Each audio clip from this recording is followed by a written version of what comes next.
15h15 sur Europe 1. Brigitte Millot prend soin de votre santé dans un instant, juste après la culture, avec Sébastien Bordenave. Bonjour Sébastien. Bonjour Gaspard et bonjour à tous. Nous partons dans la Manche, à Cherbourg en Cotentin, pour une exposition particulière consacrée à Satan, l'ange de la révolte. Au musée Thomas Henry, un marchand d'art qui a 65 ans, sans héritier, a décidé de faire don de sa collection personnelle d'art à sa ville natale de Cherbourg. C'est chose faite à sa disparition en 1836 et actuellement et jusqu'au 8 novembre, on peut voir effectivement une exposition riche appelée Satan dans les arts du 19e siècle. Qu'il soit le diable au Moyen-Âge, un ange déchu chez Victor Hugo, Goethe ou Baudelaire durant la période romantique ou l'incarnation des angoisses de l'homme moderne, Satan n'a jamais cessé d'inspirer les peintres, les sculpteurs. Ils vont d'abord représenter un tentateur, un ennemi du Christ, puis il va nous ressembler de plus en plus au moment de la Renaissance.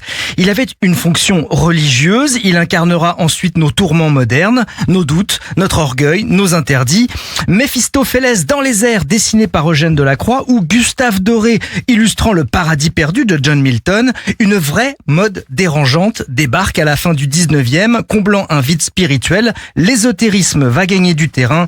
Le diable devient le mal intériorisé de l'humain. L'arrivée de la psychanalyse n'y sera sûrement pas pour rien.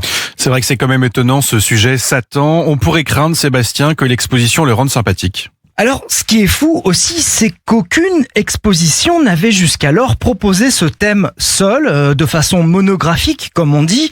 Et vous avez raison, représenter Satan de façon fascinante, attractive, sensuelle même, c'est déroutant. Et en même temps, il faut tenter quand on est un tentateur. Mais un détail est toujours là pour nous rappeler qui est qui. Témoin, l'affiche de l'exposition Satan dans les arts au 19e siècle, c'est une huile sur toile de 1847 appelée L'Ange déchu d'Alexandre Cabanel, on dirait du Michel-Ange. Il représente un ange, il a encore ses ailes mais vient d'être précipité au sol. Son corps est sublime mais son visage partiellement caché de son bras offre un regard tourmenté.